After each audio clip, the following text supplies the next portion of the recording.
Bata pa lang ako, gustong-gusto ko na talagang yumaman. Mas lalo pa akong na-motivate nung dumating yung time na bumagsak yung negosyo ng mga magulang ko. Lahat ng ari-arian namin, nakasangla, at least wala talagang natira. Kaya as early as high school, ang dami-dami ko ng sideline na ginagawa. Una, gumagawa ako ng project ng mga classmate ko para kumita lang ako. Tapos nung mag-college naman ako, pati pagbaburn ng CD, lahat, kahit ano, dumating pa nga sa nagpapa 5-6 ako. Tapos pati pagpapasada ng jeep, ginawa ko. Namamasada ako nun paggabi naman. As early as bata pa lang ako, naka-mindset na ako na dapat talaga yumaman ako ng todo. Kaya lahat ng pwede akong kumita, ginagrab ko as long as nakaya ng sarili kong gawin. Hindi ko siya pinag-iisipan, ginagrab ko lang ng ginagrab. Hanggang dumating sa akin tong AIM. Nung pagdating sa akin ng AIM Global, yun, hindi ko na siya pinag-isipan kasi sabi ko, magkano lang naman yung capital. Sabi ko, kung walang mangyari, di okay lang. Kung may mangyari, di mas maganda. Kaya lang dumating nga sa point na lumalaki na yung grupo ko, binagsakan naman kami ng bagyong Milenyo. Tapos di sabi ko, sige, okay lang, pagsubok lang to. Nakapalaki uli namin yung grupo namin, kaya lang riming naman yung bumagsak. Kaya parang sabi namin, parang ayaw talaga tayong pakitain. Kasi nga, ang kalaban natin, kalamidad na, hindi na ibang tao or ibang company. Kaya lang, isa lang yung pumasok sa isip namin. Sabi namin, kung malalagpasan namin to, what more yung iba pang mga problema, mas madali na yun. Kasi ito yung pinaka-worst. That was 2006 yung nagkaroon ng riming. Noong 2007, dun ko na halos ginibap din lahat. Birthday na birthday ko, nasa Lucena ako, nagpipresent ako. Basta ang dami kong ginawa na minsan hindi ko pa ginawa sa tanang buhay ko. Pero 2007, yun din yung time na nagkaroon ako ng first car ko. Yun din time na first time ko makapunta ng Hong Kong. Hanggang tuloy-tuloy na. 2008, yun, 2009, nakabila ako ng second car. Ngayon, kumikita na ako ng 7 figures a month. Kumbaga parang sabi ko, parang kailan lang. Dati nag-uumpisa kami, parang motor lang talaga dala-dala ko na i-ultimo lahat kong downline, wala din. Ako lang yung may motor, yung motor ko pa hindi pa ganun kagandahan. Kaya wala talagang maniwala-niwala sa amin.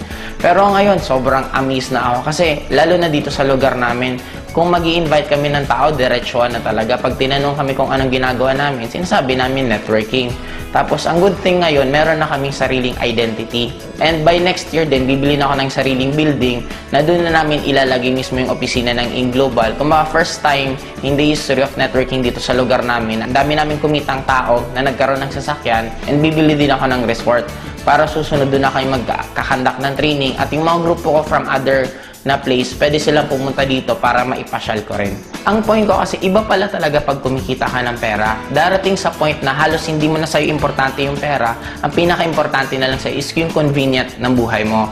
Ngayon, imaginein mo guys, by next year, ang isa pa sa plano ko, bibili kami ng yate. Kasi meron ng parking dito sa amin. Sabi ko nga, talagang lakas ng attraction ko. Kasi inuna muna yung parking ko bago yung yate kong bibilhin. And I'm proud to be alive sa walang ibang numero 1 networking company. AIM Global ang power. Grabe! And third din po is bibiling ko this coming December is Hummer. Sobra po akong talagang na-amaze kasi sobrang laki po. Ang halaga po niya sa around 6.8 million. Isang sasakyan lang po. And ang kagandahan pa po ngayon, yung lifestyle na kahit saan pwede kang pumunta. Imagine mo guys, tuwing pumupunta ako sa magagandang lugar, tina-timing ko na halos konting tao. Kasi bakit? Para hindi masyadong magulo. Pumupunta ako, namamasyal ako weekdays. Guys, grabe guys! First time Asian Cruise. Woo! Ang pinakamasarap dito, lahat ng pwede mong ma-experience sa buong buhay mo, pwede mong ma-experience sa AIM Global in a span of a few years lang. Grabe! Power! Woo! Katatapos lang namin magyate. Ngayon, hindi mo ba gagawin namin? Mag-jet ski kami. Yeah!